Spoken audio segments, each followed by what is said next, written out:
Hello everyone, welcome to Shivra classes. आज से हम लोग बिहार पुलिस कांस्टेबल एग्ज़ाम के लिए एक न्यू सब्जेक्ट को स्टार्ट कर रहे हैं। वो सब्जेक्ट है ज्योग्राफी। अभी हम लोग साथ साथ हिस्ट्री भी पढ़ रहे हैं, जिसके 4 चैप्टर को कंप्लीट कर चुके हैं। अगर आप नहीं देखे हुए तो प्लेलिस्ट में जाके देख सकते हैं। तो चलिए आज हम लोग ज्योग्राफी के फर्स्ट चैप्टर देखेंगे, भारत की स्थिति एवं विस्तार से।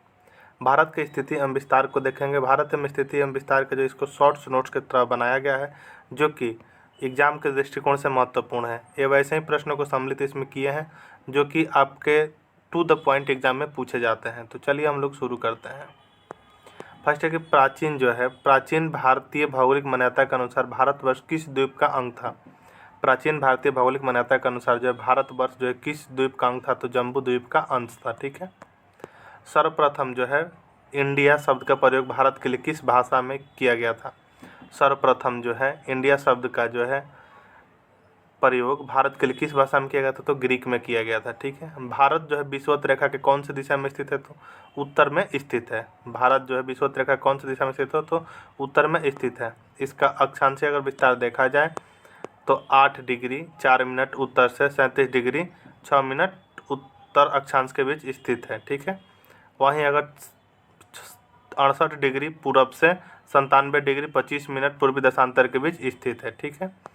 भारत जो पूर्णतः उत्तरी गोलार्ध में स्थित है। भारत जो कहाँ स्थित है, पूर्णतः उत्तरी गोलार्ध में स्थित है। भारत की आकृति क्या है, तो चतुष्कोणीय है। भारत की आकृति क्या है, तो चतुष्कोणीय। क्षेत्रफल की दृष्टि से भारत विश्व में 7वें तथा जनसंख्या की दृष्टि से जो है दूसरे स्थान पर है। भारत जो है क्षेत्रफल की दृष्टि से भारत जो विश्व में 7वें तथा क्षेत्रफल जनसंख्या की दृष्टि से दूसरे स्थान पर है। भारत का क्षेत्रफल कितना है, तो भारत का क्षेत्रफल जो है 32,87,263 वर्ग किलोमीटर है।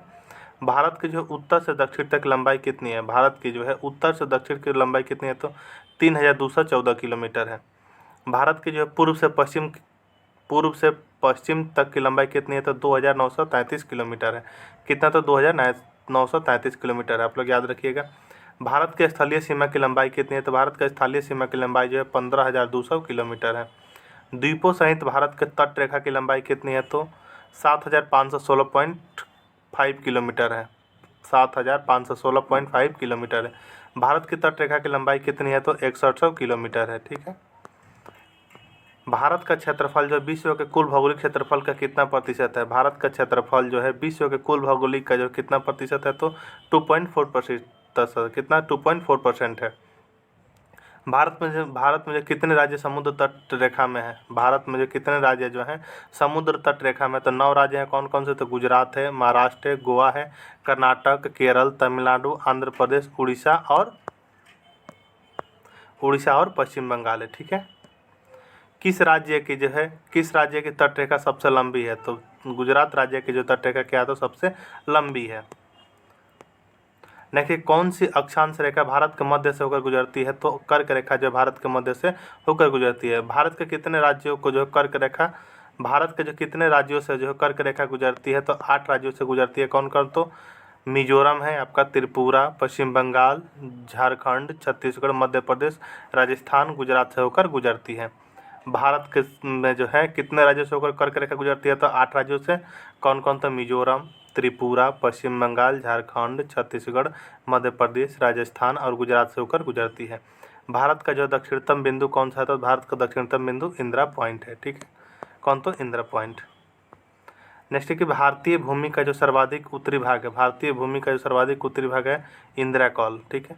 भारत का दक्षिणतम स्थान इंदिरा पॉइंट में कहाँ स्थित है। भारत का दक्षिणतम स्थान इंदिरा पॉइंट में कहाँ स्थित है, अंडमान निकोबार द्वीप समूह में स्थित है। भारत की जो मुख्य भूमि को रामेश्वरम द्वीप कौन से अलग करता है। भारत के मुख्य भूमि से जो है रामेश्वरम द्वीप से कौन अलग करता है, तो पंबन चैनल करता है। आदम का पुल किन 2 देशों के मध्य स्थित है, तो भारत और श्रीलंका के बीच जो है आदम का पुल स्थित है।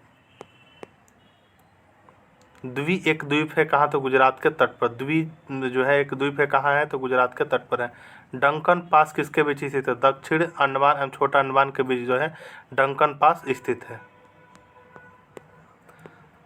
श्रीलंका को जो है भारत से पृथक करती है कौन, तो पाक जल संधि करती है। भारत तथा चीन के बीच सीमा बनाने वाली रेखा कौन सी है, तो मैकमोहन रेखा है।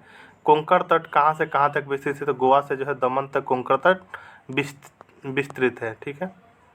भारत और पाकिस्तान के बीच अंतर्राष्ट्रीय सीमा किसके द्वारा सीमांकित किया गया था? तो रेड क्लिफ लाइन के द्वारा किया गया है।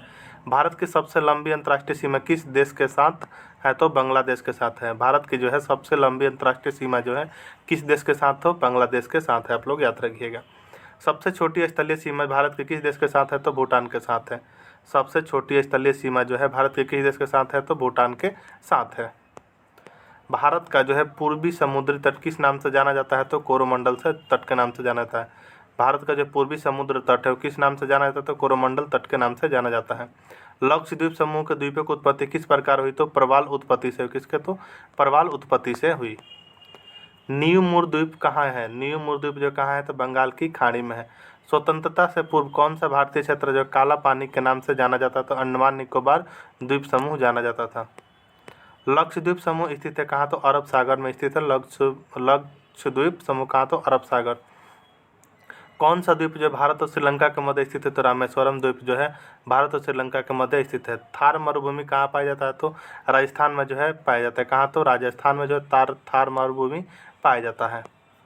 दक्षिणी गंगोत्री क्या है? दक्षिणी गंगोत्री जो अंटार्कटिका में स्थापित भारतीय वैज्ञानिक अनुसंधान केंद्र है।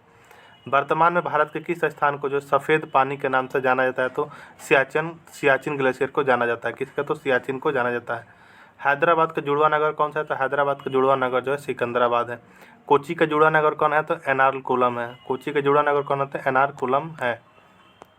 जम्मू कश्मीर राज्य का वह हिस्सा जिस पर चीन का अधिकार है वो क्या कहलाता है? जम्मू कश्मीर का जो है वह हिस्सा जिस पर जो चीन का अधिकार वो क्या कहलाता है? तो अक्साई चीन कहलाता है। भारत का एकमात्र शीत मरुस्थल कौन सा है? तो लद्दाख है। भारत का एकमात्र शीत मरुस्थल कौन? तो लद्दाख। किस भारतीय राज्य की सीमा जो सर्वाधिक राज्यों की सीमा को स्पर्श करती है? किस भारतीय राज्य की सीमा जो है सर्वाधिक राज्यों की सीमा को स्पर्श करती है? तो उत्तर प्रदेश। ठीक है। इसको तो देख ही चुके हैं। नेक्स्ट हम लोग देखते हैं भारत किस गोलार्ध में स्थित है? तो उत्तरी एवं पूर्वी गोलार्ध में जो है भारत स्थित है। इंदिरा पॉइंट किसकी दक्षिणी नोक है? तो अंडमान निकोबार द्वीप समूह की जो है इंदिरा पॉइंट दक्षिणी नोक है।